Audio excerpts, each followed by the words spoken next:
notes and emails and things that we've been getting from folks is what a difference this is making in their lives.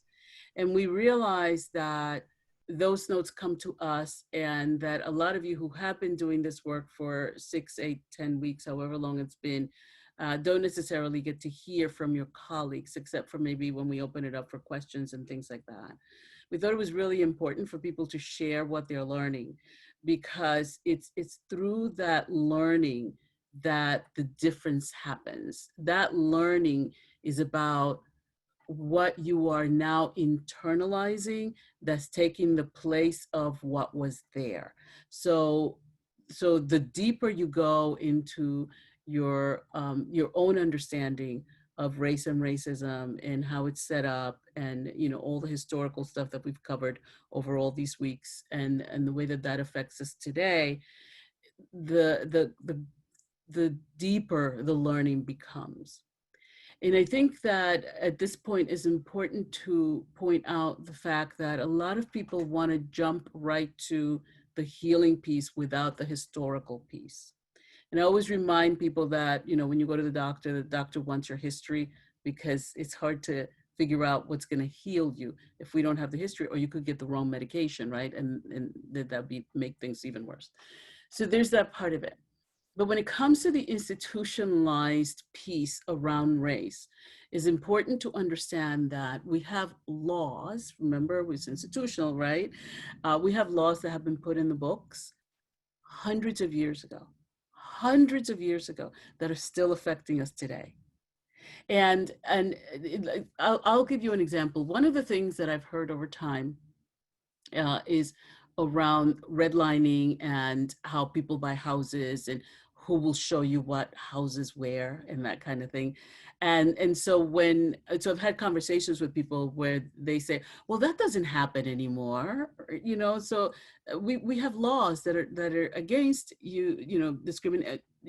housing discrimination. The reality is that, yeah, we have those laws, and then we have housing discrimination laws that have never been rescinded. They've never been taken out. The reason that there are law libraries is because at any given moment in time, if you're suing someone, or you're changing a law, or you're doing something, you need to be able to go back to the law library and find some precedent, some time ago, that there was a law that applied to whatever it is that you're trying to do. One example of that is the 1493 doctrine of discovery that the Vatican put together, the papacy put together. And so it was 1493. The last time that law was used by our government to keep Native Americans from having access to land was 2005. 2005. A law that was put in the books in 1493. So, put it together, right? Columbus went back to Spain in 1493 with gold, silver, lots of food, and human cargo, Taínos. We've talked about this in these sessions, right? To prove that he had made it to India, and lots of spices and things, because you get all of that in the Caribbean, right? Very soon after he went back, the papacy put together this document. It's called the Doctrine of Discovery, which basically said that any European nation could colonize any country it wanted and enslave anybody who lived there, and that the people who were there had no rights to the land. And they are still using that against Native American tribes. 2005, the Supreme Court used the Doctrine of Discovery against Native Americans. That is why it's important for you to understand that it's institutional, systemic, internalized, and interpersonal. So the spiritual piece that we're going to be tackling for the next 4 weeks, that's about the internalized, okay? And then we go back and pick up some more pieces about the institutional and the systemic. Because if we don't tackle all of that, all of the pieces, right? our interpersonal reactions aren't going to change. They may change for a minute, and then we go right back to the stuff that's most familiar to us, which is the dysfunction. Again, not our fault. You know, I keep telling people racism is really not a judgment on your character. Racism is about conditioning. And if you don't understand what the conditions are, how you were conditioned, how long you've been conditioned for, you're going to you're going to keep repeating the same patterns, right? So that's why we have to tackle it at a lot of different levels. So that's why next month we're going to be doing the spiritual piece. But today, what I wanted us to do was to really talk about what it's been like. Those of you who have been coming for a long time, and those of you who are new, you'll get to hear from the folks who have been coming for a while around how this is affecting their lives. Thank you. So you're up first, Kip. All right. So I think the biggest piece of learning for me over this now like around 12-week journey with Milagros and many of you has been about intergenerational trauma and how the things that happened in the past are not really past. They're still with us in our bodies at a cellular level. So I was a history major in college. I taught high school history. I knew all about redlining. I knew about, much of the slave trade. I knew a lot about Jim Crow laws. I knew about the late 1960s riots and the police crackdown, but I had never really considered these things from a kind of embodied place. And so in working with Milagros and observing these workshops, I've started to explore where does some of the fear, where might some of the fear that my ancestors felt live in my body? And I started to talk to my dad and some of my aunts and uncles about their experiences living in New Jersey in the 1950s and 60s during the Civil Rights Movement. And I learned that my grandfather, who was a milk truck driver, he actually got stuck in Newark in 1968 during one of the really bad riots there. And my dad described seeing him come home from that and being terrified in a way he had never seen his father scared. And my grandfather was a World War II veteran. He had been through a lot, but this experience really, really shook him. As I think it did a lot of people. And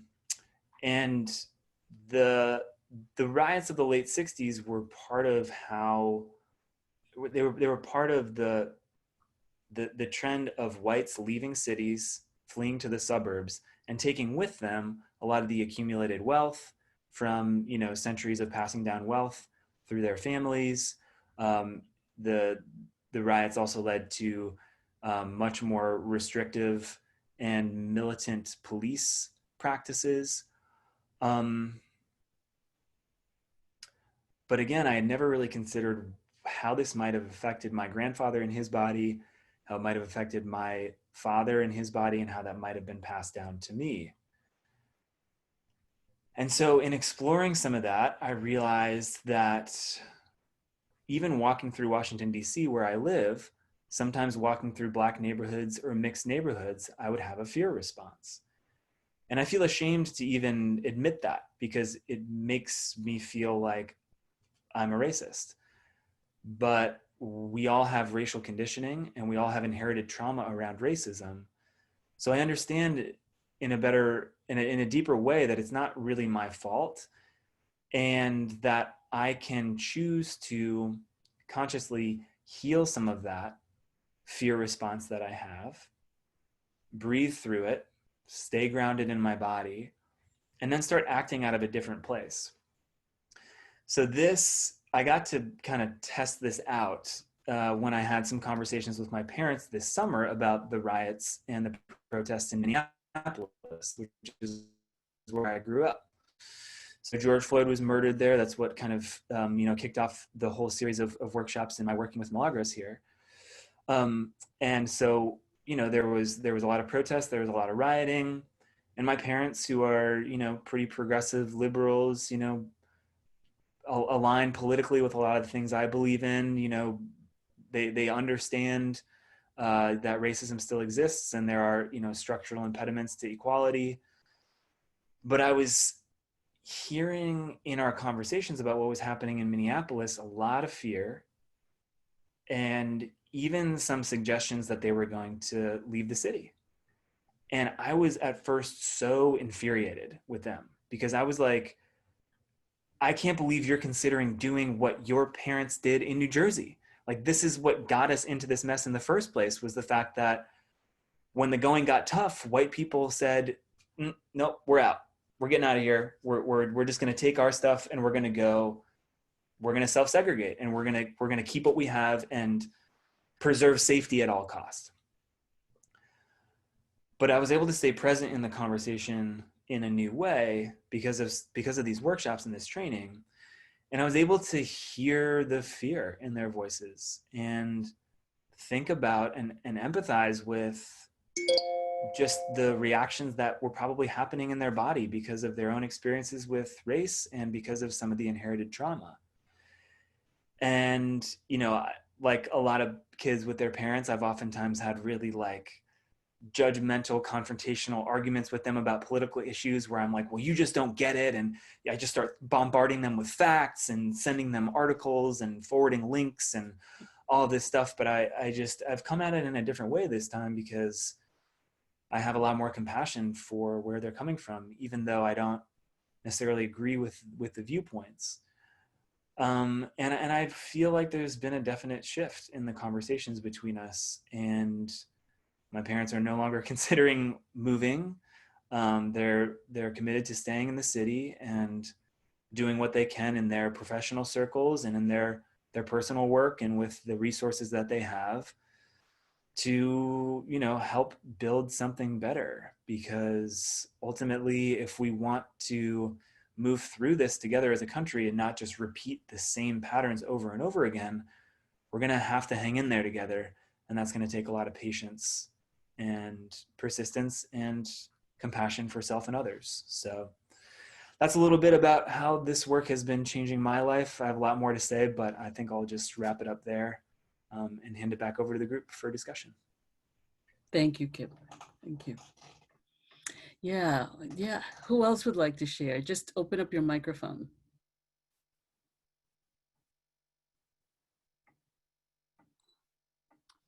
I'll share. Hey, Anna. So, yes, I'll share. Because I have been deeply impacted by this work. In fact, I've read all of your books. Oh. I purchased the whole series, and I think for me, it's allowed an opportunity to connect the dots in my personal life with systemic racism, institutionalized racism, from every spectrum of my life, being a Black person in America, in ways that I couldn't identify with prior to these conversations on these Monday Lunch and Learns.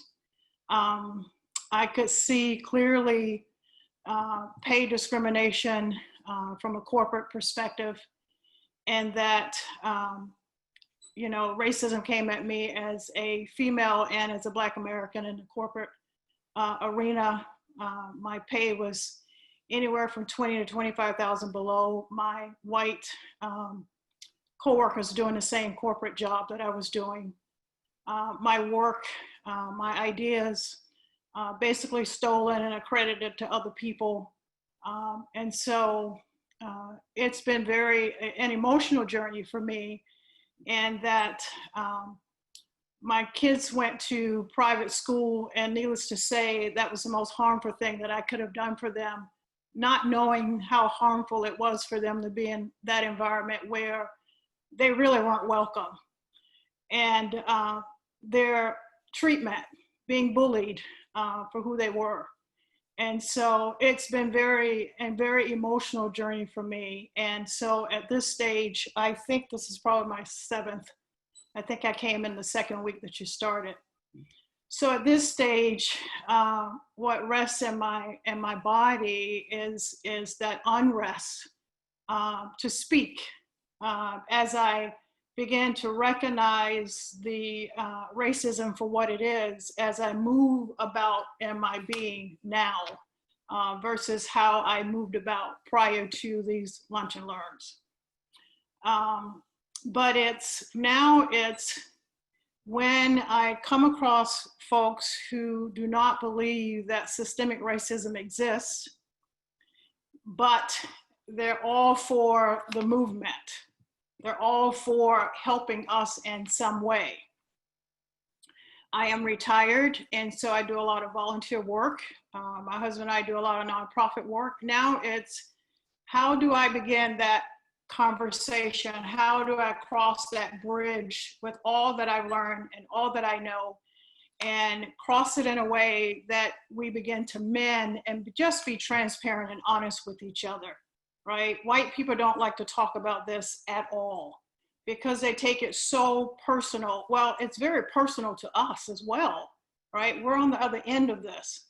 So we have to talk about it. So how do my question for myself, it's okay, where do I proceed now with all of this knowledge and all of these emotions that have bubbled up, and the things that I can now recognize from my past that has impacted not just me, but my family. And my father was one of those who marched with Martin Luther King, the first march in Albany, Georgia. So we kind of have a history of speaking up and speaking out. But I want to do that in a way that helps to heal, not to further divide. And that's really important to me. So I thank you so much for this work, for the books you've written, even right down to how to even have the conversation, how to set it up, to even begin the conversation. In my career, I did quite a bit of HR work. I am a life coach now, and I'm also a grief coach. So I have two very difficult, the grief coaching is a very difficult topic.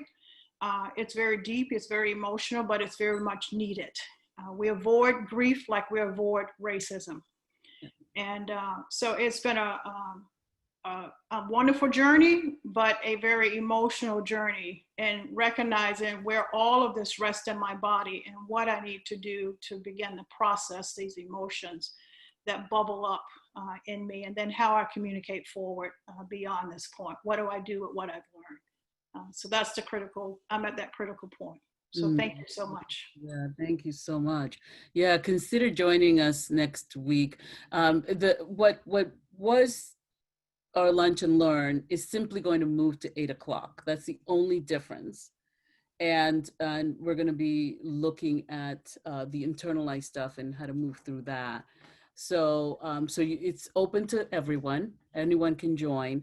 There are those who want to do the intense work, and so there's some things that they're going to get that are not necessarily available to everyone. But the workshops, those 4 workshops, will be open to everyone. Same price, same everything. So that everyone and anyone who wants to attend can do that. The folks who join the longer program, the Saturday program, are getting they're getting a book that's specific to race and the spiritual journey, a booklet, a manual for them to move them through each week as they're going through. But they will be going through the process with all of you as well. So.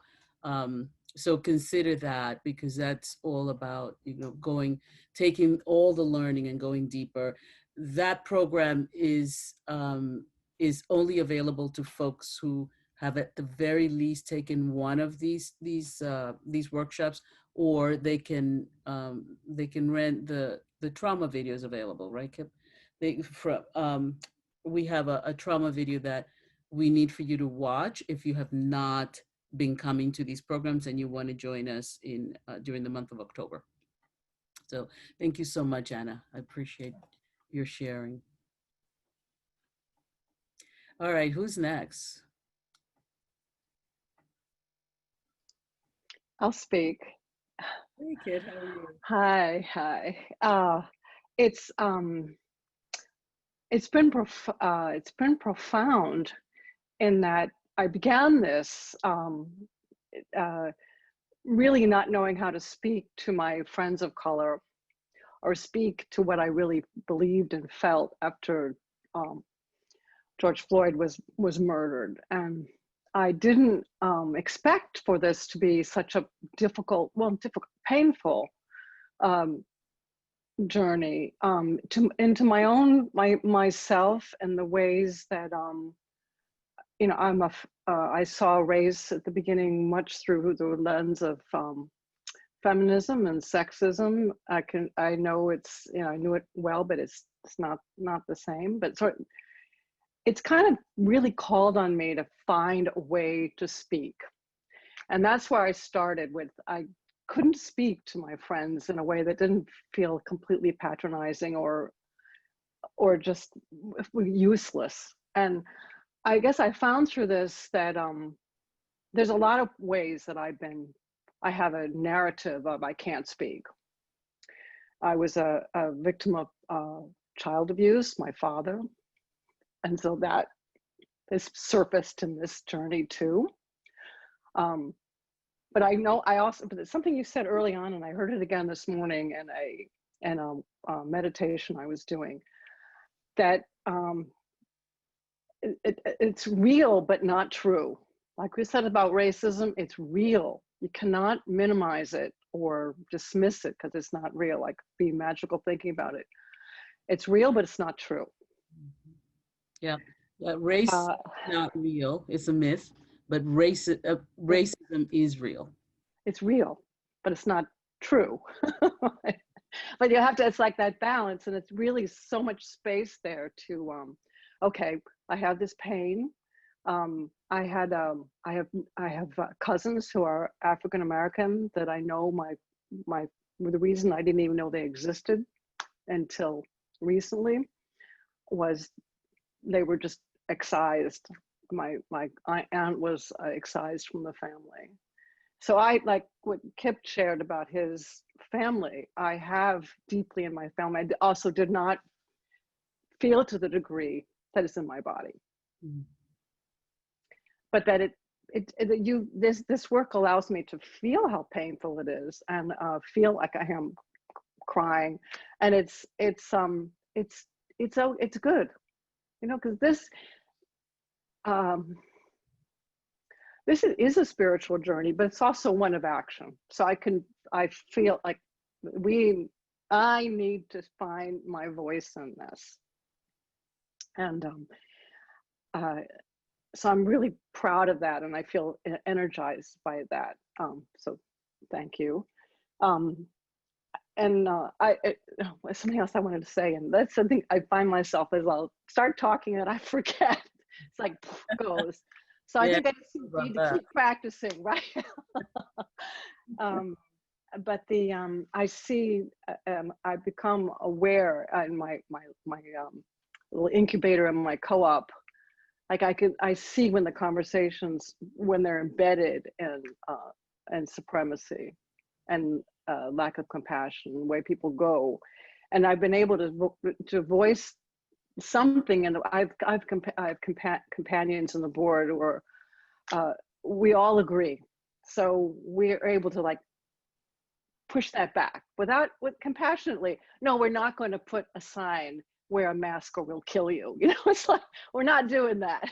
Mm-hmm. And so I feel like I have a very much a deeper relationship in my living community, my immediate community, that directly out of this work, because I can hear what I didn't hear. I don't react to it. I just hear it. So, thank you. Thank you. Thank you. Yeah, it's not an easy journey, which is why a lot of people don't want to take that journey. They know that it's not going to be easy, but it is so worthwhile, because ultimately the greatest actionable thing around your power is to become self-liberating. That way you're not dependent on anyone else to liberate you. You become liberating. And when you become self-liberating, it's game over. You become unmessable with, you know.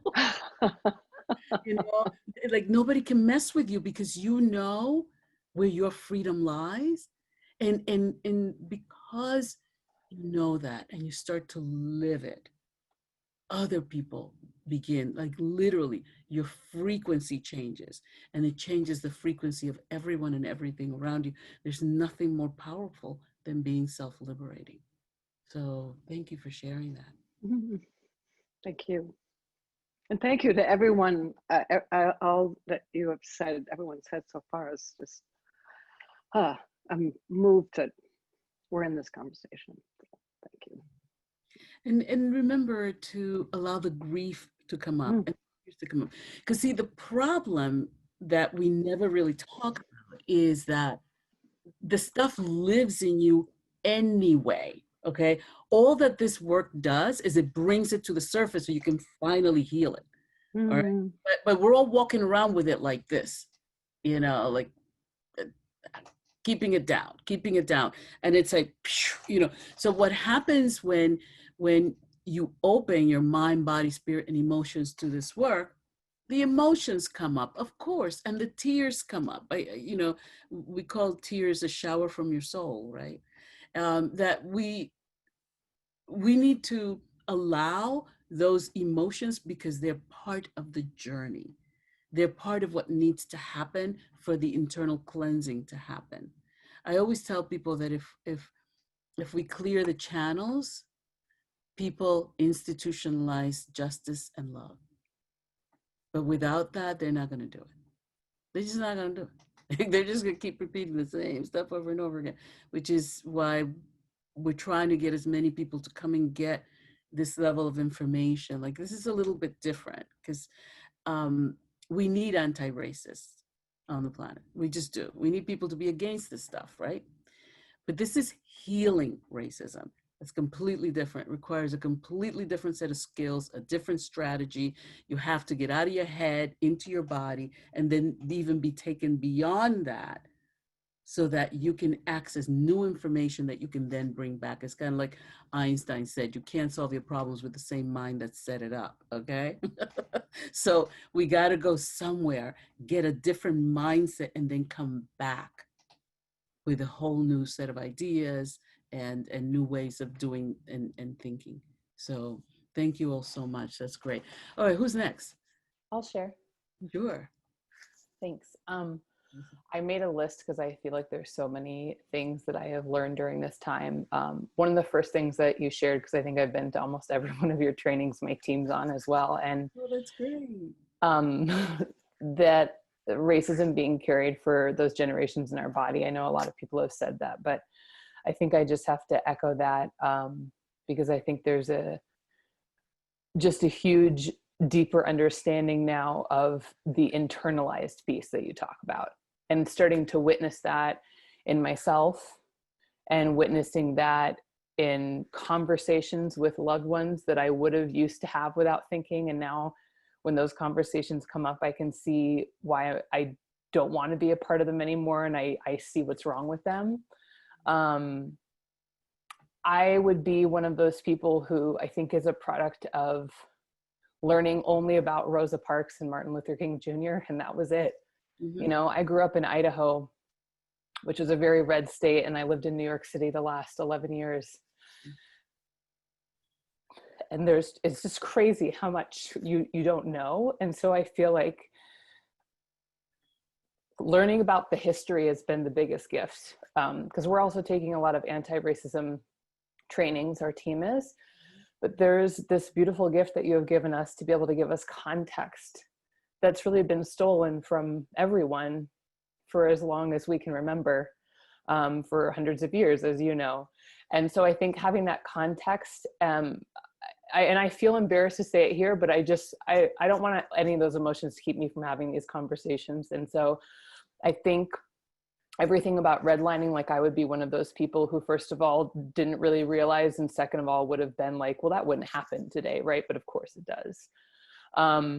I think microaggressions has been something that's really stood out with me for me, because we, you know, I have a lot of clients who are not white, and I've had team members over the years who are not, and it makes me look back and, you know, start to be really curious, like, how do the people of color and Black people and brown people and Indigenous people in my community feel in my community? Like, do they feel welcome? And starting to learn how to put myself in other people's shoes and imagine what that experience might be for them.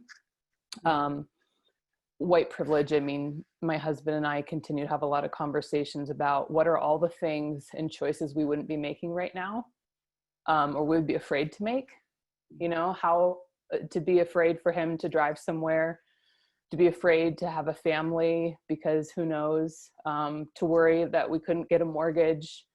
I mean, these are just so many privileges that you look around on a daily basis and you think, like, this is just, it's just horrible to think about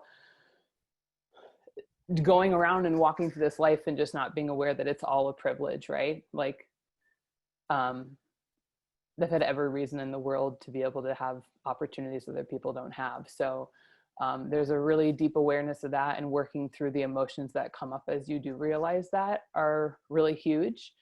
Even just the idea of, you know, I've always loved to travel, but never once have I thought about, you know, how many people like me are going to be at a conference? How easy will it be for me to travel to a different part of the world? Like, these are just things that I think I'm starting to feel empowered by having a deeper understanding of the different perspectives that people in our world, not just our country, but everywhere, go through when they are traveling.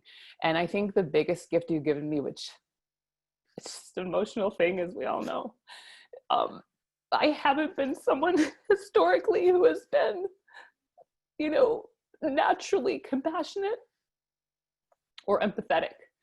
I grew up in a wonderful family with everything I needed, but ours was kind of like, just do it type of thing. And I think that there's some, you know, there's strengths to everything. But, you know, I would identify with Kit when she was, you know, saying, like, you feel, you know, righteous about a cause, which can be really powerful, but you can only get so far if you're not willing or you're not able to bring people along with you. And nobody likes to feel so shut down and judged and like such a horrible person. Even if they are in your eyes, it's not going to be the way to influence and to way to change. And I think that these trainings have just cracked me open to start to realize that, like, I think one of the most powerful gifts all of us have, and we all have it, is mercy and empathy and compassion. And I'm learning, especially now with this really horrible election coming up and this hard time, that, like, we've done enough hating, we've done enough division, and this is where it's got us. And I have so far to go, but I'm really learning from watching you and others how to look at other people and just see them as people and human beings, and start to imagine what kind of stories they might have been through that have them respond the way they do that's different from me, and have it be less of like a, they're wonderful, they're horrible, I'm horrible, and start to be like, we've all had experiences, right? But like, we have to start to be better. I have to start being better at putting myself in other people's perspectives. And a lot of my rage has been, you're not doing anti-racism work, you're not doing race healing work, F you. And I'm like, but that's bullshit, because I was there a couple years ago. I mean, this isn't the beginning of my journey, but it's certainly the most effective part of my journey, thanks to you. And so I'll stop there, but I think the compassion piece is something that is more important than I've ever realized in my whole life. And I'm not perfect, but I'm starting to do it. And that is so exciting right now, because these are the things that bring me back to a hopeful place. We have how many people who come on this call every week that have open hearts and open minds in a way they didn't before. And I think that is so powerful. And I think it doesn't have to stop there. So I'm just really on board to be spreading the word and coming from a lot more powerful place. Thanks to you and all of you, really hearing your stories. Thank you. I haven't said as much every week, but every word out of every person's mouth has been such a gift. So I'm really grateful. Thank you. Thanks so much, Melissa. Yeah, it's community healing work. That's what this is. It's community healing work, and we need all the members of the community to come together and to share.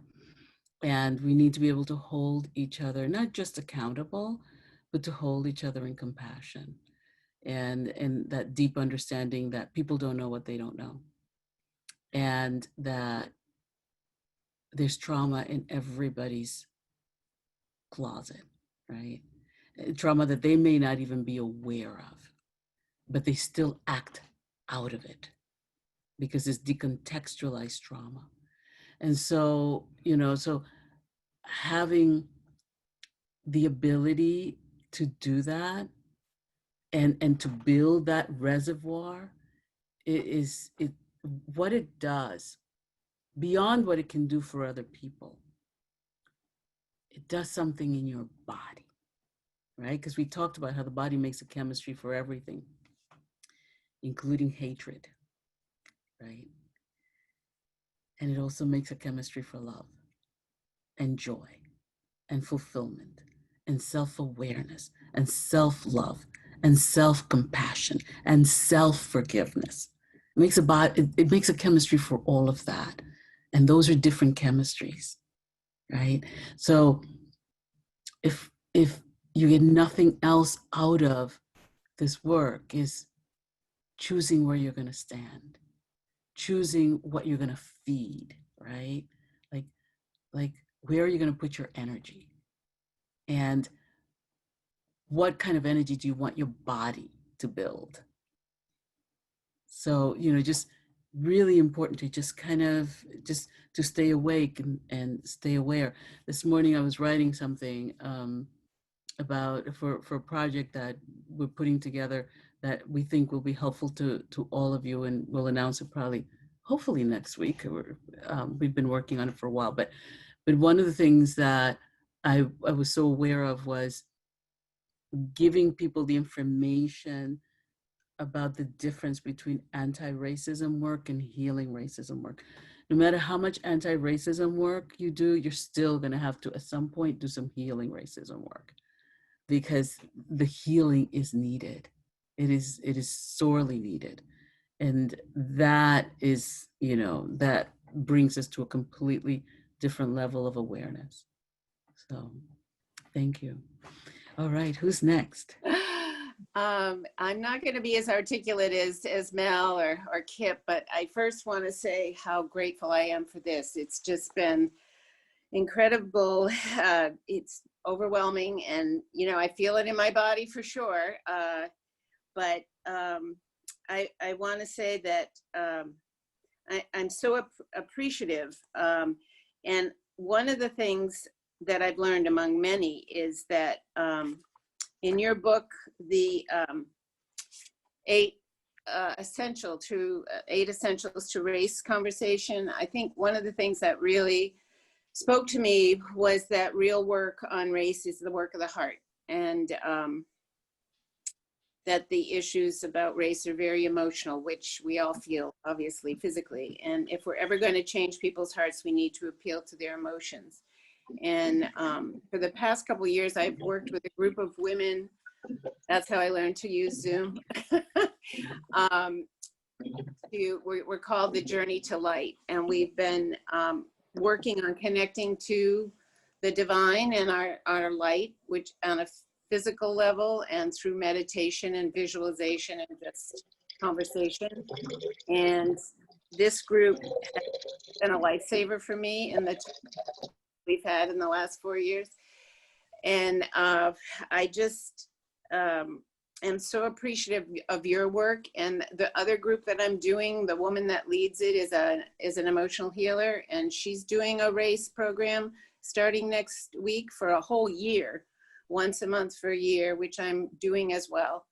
And I just, am sort of at a loss for words, just because this has meant so much to me, and I just want to tell you how grateful I am. And my daughter's been on the call, and so has her wife, and The only reason they're not here today is they're actually looking at a house in hopes to buy a house. But they've been very involved with this. And in fact, my daughter-in-law is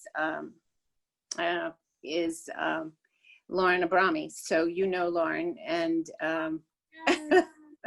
Love Lauren. yeah, she's fabulous. And I'm so excited for you guys working together. But anyway, I'm going to let someone else speak. But thank you for listening, and thank you for everything you do. And I'll be right along as best I can and working as best I can, even though I'm up here in the White Mountains, which are pretty white. And so I'm just trying to reach out as best. And by the way, part of the speaking up and speaking out is an important part of the healing process, because a lot of what is demanded when it comes to racism is that people stay silent. And so when you have an opportunity to speak, I suggest that you speak up, because it will, is part of the self-liberation, is the ability to get your voice out and to use your voice. Your own voice is very healing to you, by the way. So it's important that you speak it as well. So, yeah.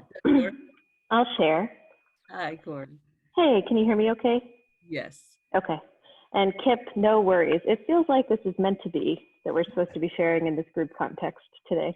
Thank you for that. If it's not meant to be, it's meant to be better. So it's just not, it's just not meant to be. So I feel like you guys handle technological issues as complete badasses. So I appreciate seeing how you hold space in this context and have these issues come up. Yes, so what do I want to share? Kind of riding off of what you just said, Milagros, on the importance of speaking up. I can feel my heart pounding right now. And in the healthcare talk that you had a couple of weeks ago, that was the first time that I had spoken in a discussion about race, outside of 2, 3, 4 people hanging out and having a conversation. And so I feel like that is one of the biggest gifts from this group, is that exact thing that you're talking about, because I've always been terrified. I've been in that kind of white fragility box of, I don't want to offend anybody. I don't know what to say. I feel, all these different things. And so I've quietly been over here. I've been outside of rooms that have been about to talk about race and not gone in. And I've avoided it completely for many, many years until it became unavoidable now. And how that moment didn't happen years and years before, but I'm grateful to be here in this space now. I've also noticed for myself in my own learning that history has become really important, and have been reading different books, and I'm currently finding my way through Stamped from the Beginning, which is so thick and so deep with history. But it's the anti-racist work, and that's not the healing work. So I've noticed that as I'm doing this stuff on my own, there's a lot of information coming in, and I was knowing that I needed a place to process, and the time became now to be able to join this group. So being able to also hear layers of history that you bring in to supplement or remind me or bring anew what I'm learning on my own, and have a way to digest that here, especially last week, hearing different people talking about benefiting from the GI Bill, and then talking to my dad that my grandfather was in World War II and having curiosity about this, is that also in my family? It's very possible.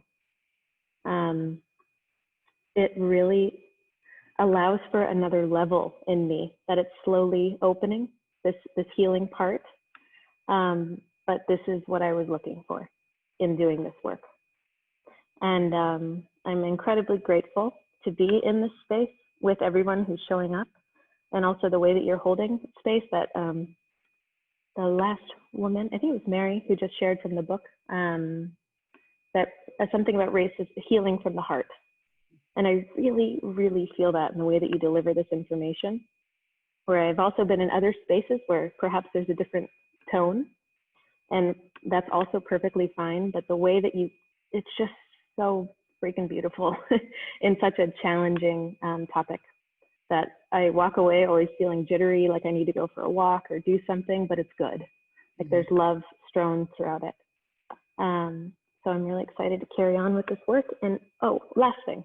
Also what I shared in the healthcare conversation was kind of noticing my bias at work. And I had a Black patient recently who also spoke a different language. So we had to use the iPad interpreter. And I really took the time. Since COVID, I haven't been sitting in the room with patients because we're doing less physical exams. We're standing by the door, which really creates a huge gap. And so I sat with her. We talked about other things also. And I could feel I could feel that starting to move, but needing to put that intention there, because if I'm not doing that, it's easy just to go and have that.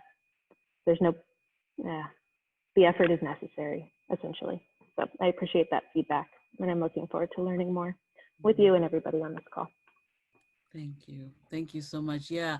The thing about race is you have to be intentional about all of it. I'm so grateful, Corey, that you did what you did, because we talked about axiology and axial patterns here at some point, and the importance of understanding that people who developed in these warmer climates, for them, relationships are extremely important, because it was always all about the tribe. It was always all about everybody, the children, the elderly, everybody in the tribe. And so, so when, if you have patience, or if you're coaching, or if you're, whatever it is, if you're teaching, establishing those relationships with people of color is incredibly important as a way. I talk about teachers about passing on the torch, right? If there's no relationship, the children don't want to take the torch from you. They don't want to, no, and they'll be resistant to that. But once you establish a relationship, it changes everything. And I think I also spoke about a friend who has a hospital in northern Nigeria, and he says he cures more people with placebo than with medicine, because he runs out of medicine all the time. But what he does is, when people comes in, because he speaks 102 different dialects, he immediately speaks to them. He greets them in their language, and he says you could just see, they just relax, and and ultimately, that's where we need people, because you do a lot more healing and faster healing. We know this now from research. If you're relaxed, right? If you are, if you just sort of, and so the more of that we can get with people, the deeper the healing that they can do, not just the physical healing, but also the emotional healing. So thank you for taking the time on that, Corey. That's so important. Yeah. All right, who's next? I'd like to say something. Hey, Anna. Hi. So I was born and raised in Switzerland, and as I was listening to the other people speak, it occurred to me that one of my big challenges here has been that I have felt like I am walking through a field of landmines, because I did not grow up with the whole set of challenges that there is in the United States around racism. And so when I came here, I probably did a lot of things really strange to other people, but they didn't necessarily tell me. And I met a man, and I fell in love with him.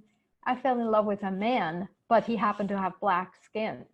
And it never really sunk in fully what that means in the context of this particular culture. And I have a daughter, and so she is Swiss and she is American.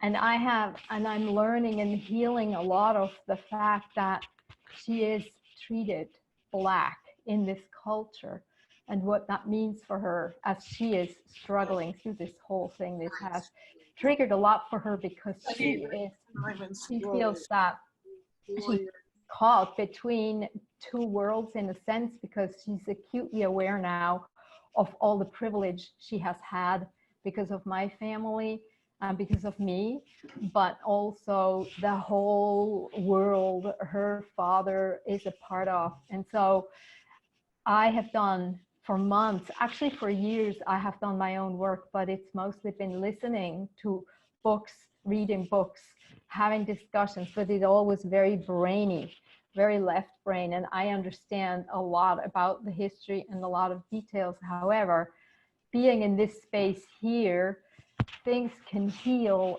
And for the first time ever, my heart goes out to Black women. And I got a lot of flack from Black women, and I never quite understood why. And so it is such a huge gift for me to learn about that, because I literally didn't know what it was about. So yeah, thank you. Thank you. Thanks for having me here. And I'm so thankful that we all come together and there is such a spectrum of views and so much honesty and vulnerability. Mhm. Thank you. Thank you. Yeah. Yeah. One of the things that happens is, and I can tell you this as Milagros the Outsider, I always introduce myself as an insider outsider when it comes to race and racism, is that people who come, first of all, people who live in this country barely know the history around this stuff, right? And so then people come from other countries and they really don't know American history around race. They just see what's happening in the moment, and they judge that, based on their understanding and their learning and what they know, and so they're missing a whole lot of information around this stuff that, again, we don't get it in the books. Like, nobody walks up to your house and goes, yeah, let me teach you a little race history, right? And yet we need that so that we can become more compassionate, more understanding, so that we know what it is that we're really living in being in this country and what that means. So yeah, thank you so much for sharing that, because it's different. It's different. All right, how much more time do we have, Kip? So we have about 10 more minutes or so. Okay, great. All right, who's next? And again, our apologies over the technology stuff. It's just, it's like, yeah. I mean, some of you have been on this call when I got completely kicked out by a provider, and then I'd have to, sign back in. It's like, what just happened? Sometimes I've been talking, thinking that I'm on because I can still see myself, right? But nobody else can, and nobody can hear me. So again, apologies around that. Who's next? Well, this is Linda. I'd like to speak. I've been coming, I think this is my 6th or 7th time to be here. And I so appreciate the way that you do this. I'm in another topic that's similar, but last time I was out in the red zone. I was so freaked out by what was going on, trying to look at the systemic and being put on the spot to come up with it like that. I could not learn. I just could not learn. And so I feel like I'm not necessarily in the comfort zone, but I'm in the learning zone when I'm here. Mm-hmm. And the way you do it and the empathy that you give and the emphasis around that, it's just like almost like part of our DNA that we're doing what we're doing because of our family history and all the other pieces. And I've just uncovered so many things about my own self and about my family. And one in particular that's been personal is I'm finally getting why my mother, who was oppressed by my grandmother, did what she did. And it just dawned on me when I'm starting to look at all the other things that go on in the world, how it happened in my own family. I've held my mother accountable to that my whole life. She's no longer alive, so I can't go back and say, Mom, I get it, I get it, I get it. And that's true with so many other things in my life that have just kind of like, oh. And I'm starting to speak out. I'm on a board of education for my granddaughter's school, and they're doing a curriculum for the children. I looked at it race curriculum, it could be very well improved, but I'm not going to go into that right now. But the board is all white. And they were talking about needing to educate the kids and all that. And I went, well, what about the board? Wouldn't that be nice? And they represent the people in our community, which is a few people of color in the school, the rest of the, and I said, well, how are those kids doing? You know, how are they coping? And I heard it's not a private school, but it is a charter school. I heard this one woman speak how horrible that was for their kids. And I want to get in there. I'm a retired teacher from the same kind of system my granddaughter's in, but it's just, I'm taking it from my own personal inner healing to bringing it up in groups that I'm part of. Even in my nonviolent communication group, I have to bring it up. In my Buddhist Sangha, I don't do it like this. I just kind of maybe ask a question, or do we want to look at it this way? And so it's been so helpful, so helpful. So I'll keep coming back. Thank you so much. Great. Thank you, Linda. Thank you so much for sharing that, because that's, I mean, the spiritual journey is simply to strengthen you to be able to hold your power so that you can act on the outside. And when you act on the outside, in other words, impacting the outside world, you do it from a place of self-awareness, compassion, it's just a different level of knowing that you bring to these situations. And it's not that accusatory, oh, this school system sucks and they don't know what they're doing and they need to do it this way, or, blah, blah, blah, right?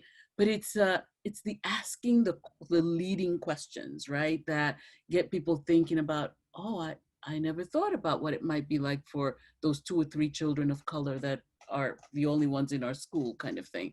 And as a teacher, I never, I might have said something, like it just brings to awareness without accusation to, what could be in the space that we might not have noticed before. I always remind my friends who are very much about the spiritual journey that the spiritual journey is kind of like giving us an awareness that nobody's perfect. I used to have this conversation with my children's father, and it was, he just out of random conversation, well, nobody's perfect. And I was a young person. I remember I used to get so annoyed with that statement, because my thing was, okay, look, the reason we've been told that nobody's perfect is so we have an awareness that there is some place to go, okay? Not so we just give up, okay? So it's like, I used to get so, but it's kind of like that. The reason we're being made aware that we are these spiritual beings having this human experience, and racism is part of that experience, is not so that we go in the cave and just pray for the rest of our lives. It's so that we take those prayers and act them out in the real world and bring that compassion and bring that love. That's why we walk that journey. It isn't so we go hide the cave, folks, okay? And believe me, when we do this stuff next month, ain't about no hiding in no damn cave. I'm gonna tell you that right now. It's about using the power that you're gonna access from within you, the wholeness that still lives behind the stuff, right? To bring that forth so that when you speak like Linda, you speak like Corey, you speak, so that you're able to just be you. Like, that is so much way more than enough. Just being you. You are so totally enough. And the board meeting, we had a retreat this last weekend, and it was almost over, and they were talking about the kids, and I just went, well, you know what? And I just asked a question, and they're going, oh yeah, that would be good. And I'm on another board, and that board, I've been going to the retreats that they do where they do equity work with the people they support, but the board hadn't done anything. But we're going to do an equity thing with the board, that board soon too. And yeah. So things can move out. If each of us take it out and do a little tiny bit, just asking 1 or 2 questions, even to 1 or 2 people, then they might start thinking differently. Yeah, without accusing them and blaming them for not knowing what they don't know. And see, and the other thing about that too is just, every time we do that, you're puncturing a hole in the dysfunction. You know, every time you do that. And I call it taking your brick out of the wall of separation, and eventually the wall will crumble. And then, you know, my thing around that is then you can use those bricks to build a path of justice, is what we really need, you know. So yeah, so this is good. I'm so proud of you guys. I'm so excited because you know, and I needed this also because I'm exhausted right now. I think I was telling the group last week, it's like, and to go to the beach. I just, like, you know, that's my happy place. My son calls it my happy place, and I haven't been able to get there. And I'm like, yeah, I'm just unplugging. I'm staying home, but I'm unplugging this week as much as I can. I still have work to do, but because I need to take a step back because I wasn't prepared for what happened after George Floyd was murdered. I wasn't. I'm sorry, but I had given up on y'all. I was just like, that's it. You know, like I'm done, right? And so I have to, and we've been in reactive mode ever since to try to keep up and get you information and get you stuff that can, you know, just move your process along. And so I'm tired. I'm just a little tired. And so I need to step back and just breathe for a few days and you know, just, I don't know what I'm going to do with myself, but I'm going to try not to look at email or anything else. And it'll be Kip and Joseph, poor guys. They're going to be on their own. But, you know, but we really need your support in helping us, you know, get the word out to more folks to join this, because it is a little different, you know. And I say that with great humility, because it took 66 years for my spirit to say, oh, I think you're finally ready. You know, everybody else goes to school for 12 to 16. I had to have 66. Okay. So I don't take it lightly. Okay. So, you know, I'm just so honored and so grateful that you folks come and you come back every week, and we're learning together and we're growing. And so, yeah, this is good. Where are we, Kip? We've about 4 minutes left. It's 1:26. Okay, so we have one more person to share, and then we'll do our closing.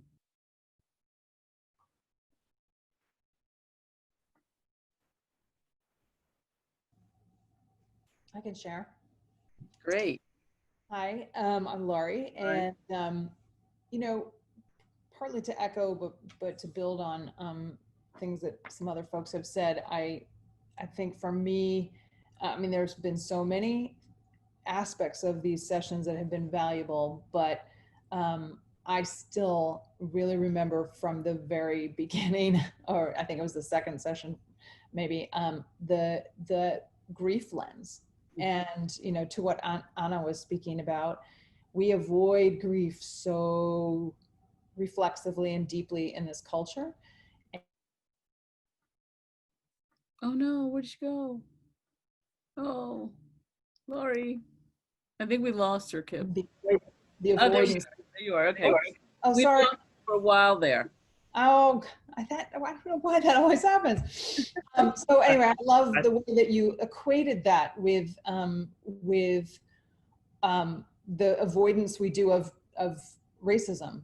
I referred to Anna talking about how we avoid grief. We do that deeply in this culture, and it's the same way we avoid racism. So I really valued that lens. And it helped bring, as people have said, that compassion for folks, and it helped me, you know, because then you can see all the different aspects. Oh, that person's acting really angry. That's part of grief. That person's in denial. That's part of grief.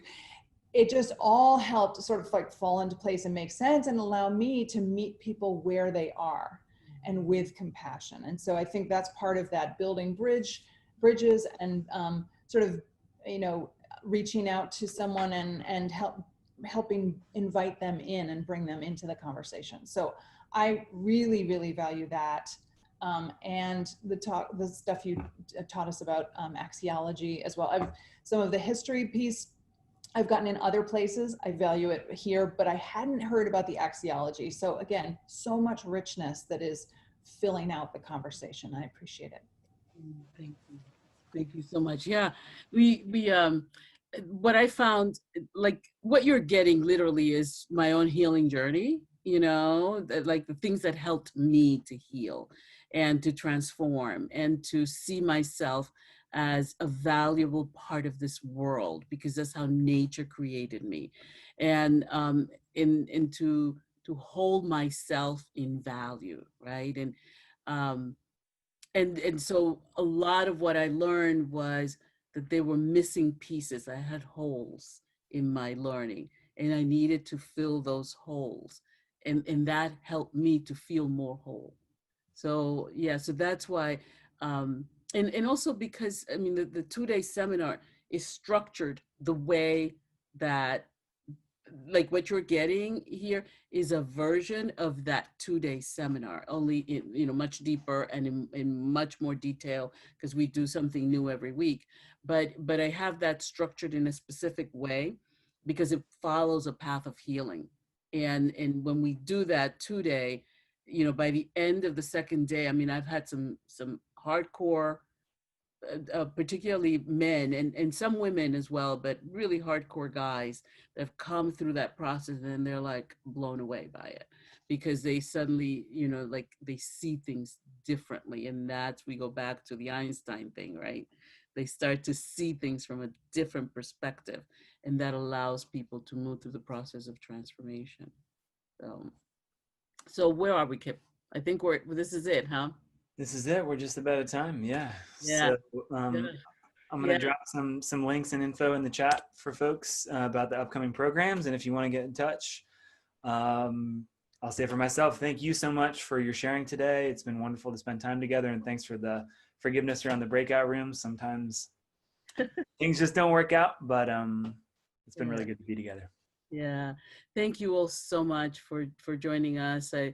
I'm excited. This is kind of an end piece and a new beginning, because we're going to continue this journey and start to take people, those who are ready and want to go deeper. And then in November, we start up again with giving you some more of the context so that you can continue that flow of learning and understanding and becoming more aware.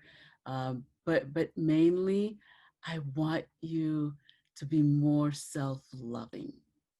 I want you to remember that in spite of the toxicity, you're still whole. You are extraordinary, and nothing can touch that. Nothing ever has, and nothing ever will. You just need to remember.